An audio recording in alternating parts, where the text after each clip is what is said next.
उत्पत्ति अध्याय 32। उत्पत्ति अध्याय 32।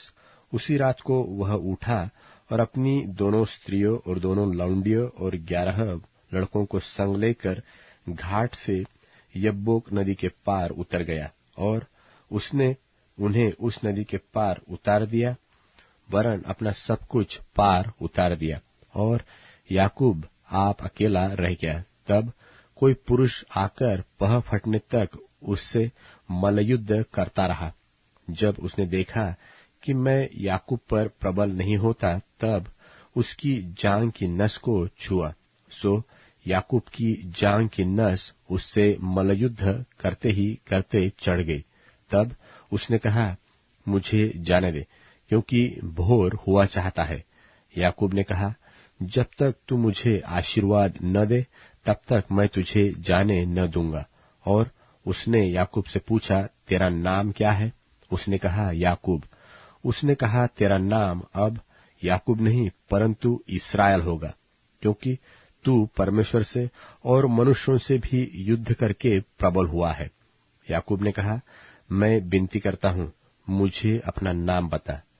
उसने कहा, तू मेरा नाम क्यों पूछता है? तब उसने उसको वही आशीर्वाद दिया। तब याकूब ने यह कहकर उस स्थान का नाम पनीएल रखा कि परमेश्वर को आमने सामने देखने पर भी मेरा प्राण बच गया है। पनूएल के पास से चलते चलते सूर्य उदय हो गया, और वह जांघ से लंगड़ाता था। इस्राएली जो पशुओं की जांघ की जोड़ने वाली जंघानस को आज के दिन तक नहीं खाते। इसका कारण यही है कि उस पुरुष ने याकूब की जांघ की जोड़ में जंघानस को छुआ था।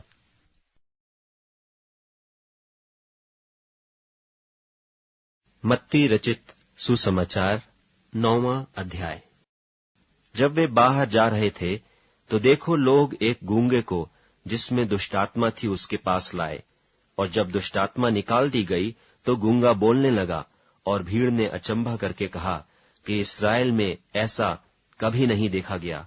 परंतु फरीसियों ने कहा, यह तो दुष्टात्माओं के सरदार की सहायता से दुष्टात्माओं को निकालता है। और यीशु सब नगरों और गांवों में फिरता रहा, और उनके सभाओं में उपदेश करता और राज्य का सुसमाचार प्रचार करता, और हर प्रकार की बीमारी और दुर्बलता को दूर करता रहा। जब उसने भीड़ को देखा तो उसको लोगों पर तरस आया, क्योंकि वे उन भेड़ों की नाई जिनका कोई रखवाला न हो, व्याकुल और भटके हुए से थे। तब उसने अपने चेलों से कहा, पक्के खेत तो बहुत हैं, पर मजदूर थोड़े हैं। इसलिए खेत के स्वामी से विनती करो कि वह अपने खेत काटने के लिए मजदूर भेज दे।